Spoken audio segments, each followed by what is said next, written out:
we did this the Cowboy Vittles way.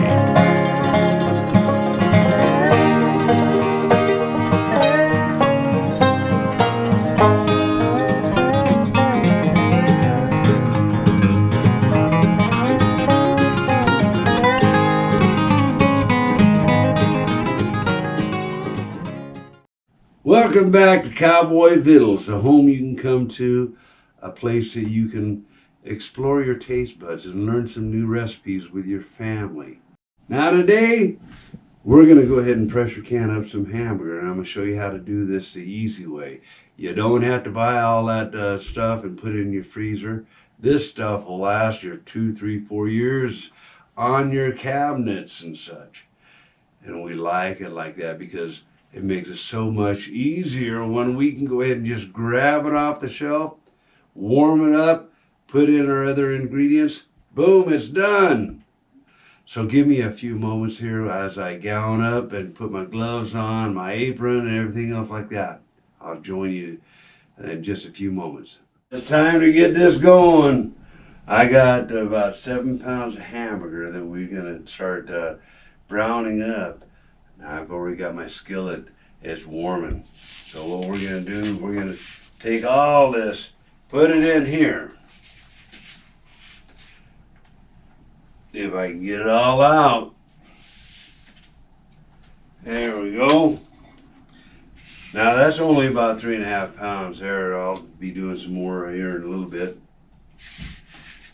Let me go ahead and start getting that going. Let's set that off inside. Now, one of the things that we're going to need for each of those 3.5 pounds, we're going to go ahead and take some onion, simmer it up in there. If I can get that hamburger off. Now you know about Big Boy. Let's go ahead and start chopping down this onion.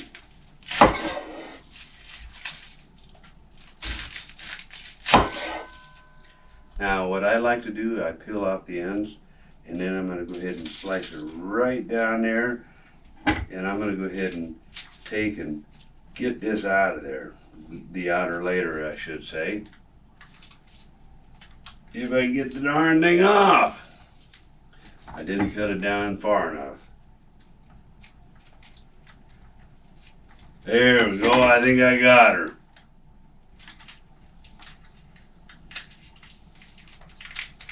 There we are. Let's get that out of there.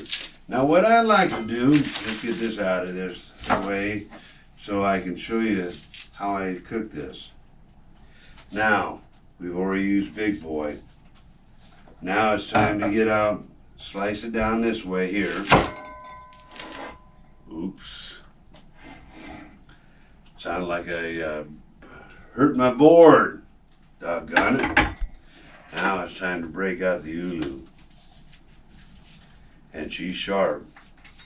She'll get the job done. What I'm going to do is I'm going to take a look at this. I'm going to go ahead and slice it down into about 3 chunks.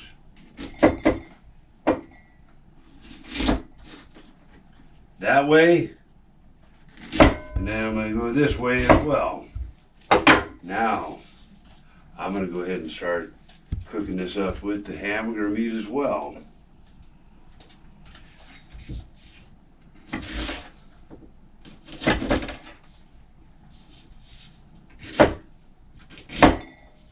And the reason for that is that onion gives hamburger a little bit extra flavor. And we're going to actually take that out of there when it comes time to pressure can it. So we're going to stir this around just a little bit as we go along. That way it gets nice and brown and I can put them over in my jugs. And then I've already got my pressure canner already set up.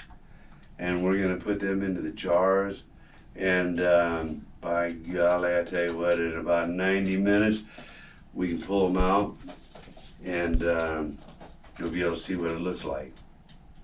Well, this first batch of hamburger meat's just about done. This is 3.5 pounds of 80% ground beef. We got some onions in there.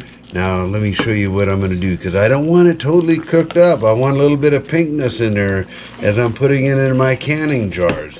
Let's go ahead. I don't want that thing completely cooked. I want a little bit of pinkness. What we're going to do, I've got a strainer over there. Oops, I dropped some of that. Well, by golly, I tell you what, we've got 3.5 pounds of 80% lean hamburger in our skillet, and we've been stirring it around for now, because we don't want it to completely cook up all the way, because it's going to be going in our pressure canner. The next thing we're going to do is I'm going to go ahead and drain this juice off, because we don't need all that extra fat in our cans. Well, all of our 7 pounds of hamburger meat, she's totally browned up, got the onions in it. Now it's time to kind of mix it around just a little bit. Break these down just a tad bit more, and then it's time to go ahead and get started. Now let me show you something here, folks. Let's set this off to the side.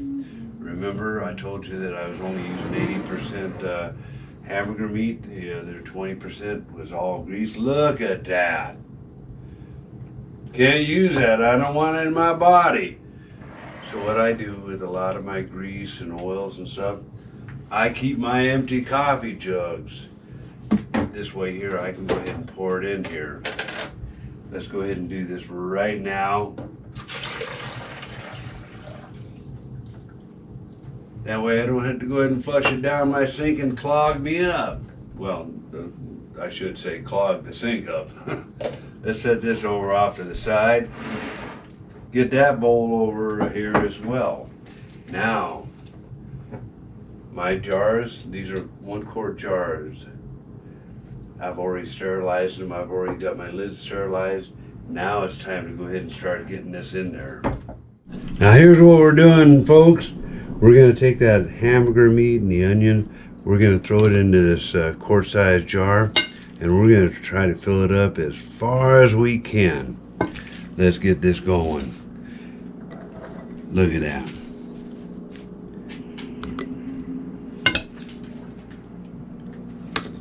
Little bit more. Got to fill it up as much as I can. Now I'm going to take my hand, I'm going to kind of shove it down there a little bit more. Now let's take this funnel off. Ooh, and I think I can get a little bit more in there as well. Oop, dropped some more.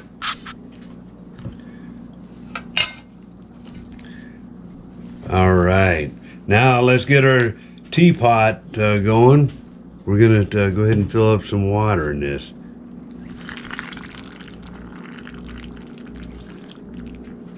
We're gonna take it all the way up just to right about the bottom lip on this thing. Now the next thing we're gonna do, we're gonna take of my steak seasonings. We're gonna go ahead and do 1 tablespoon. Throw that in there. Set that off to the side. Now what I've got is my paper towel here. We're gonna wipe the edges here, because we want a good seal on this stuff. Now some folks will use water, some folks will use vinegar to wipe them down. For me, I have never had a problem just taking a plain cloth or a clean paper towel, and it gets the job done. Now the next thing we're gonna do is we're gonna go ahead and get one of these lids out here. We're gonna set that on top, and we're gonna get one of the screw-ons, and we're gonna put that over there. Now we've got several more jars that we're gonna have to go ahead and do.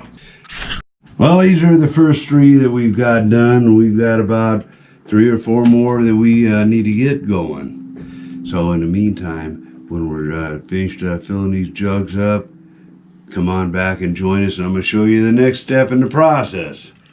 Our pressure canner is going strong. We've had it on there for about 5 minutes. The water's boiling up a little bit.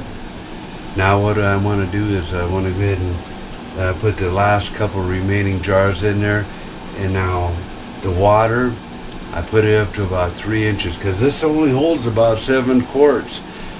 Now I also put about a half a cup of vinegar in there because I don't want my jars to be all milky looking when they come out of that.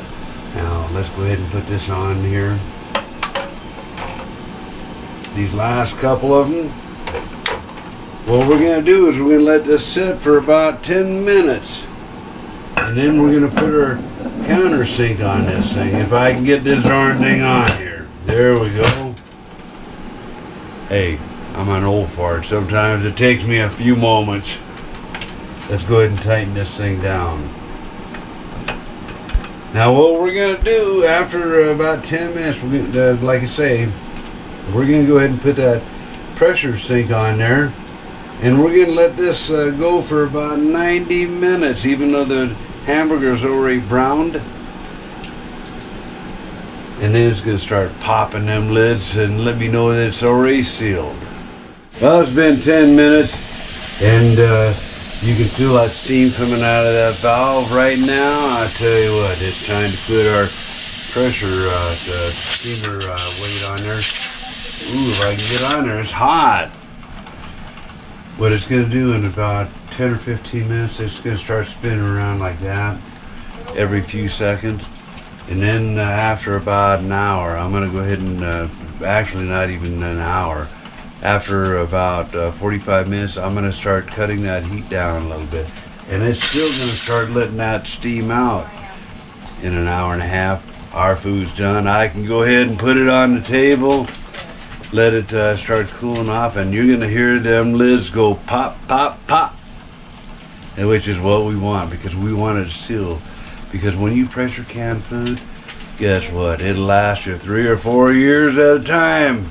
And I don't have to put it in my freezer or my refrigerator. It's been about 10 minutes since we turned this pressure cooker off. Now the pressure on the dial is safe enough for us to go ahead and start releasing this lid.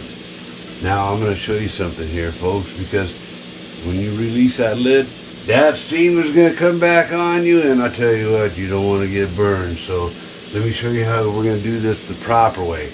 We're going to go ahead and release these handles.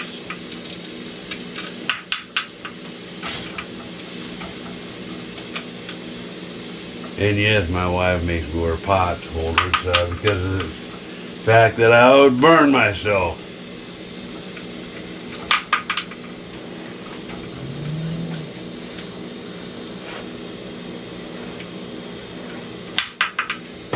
Alright, now, ooh, look at that steam coming off there right now.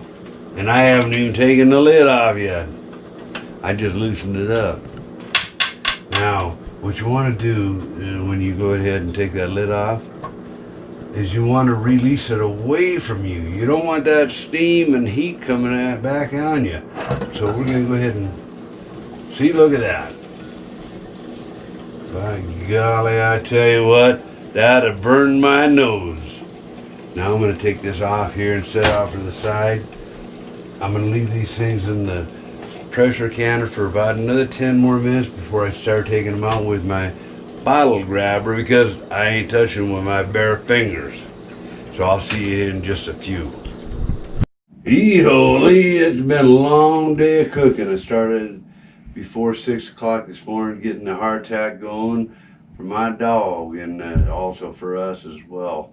But then after that, we had to start doing our pressure canning for this hamburger meat. It's finally done. Now, I tell you what, the thing that we like about pressure canning, we don't have to freeze this stuff. We don't have to put it in the refrigerator.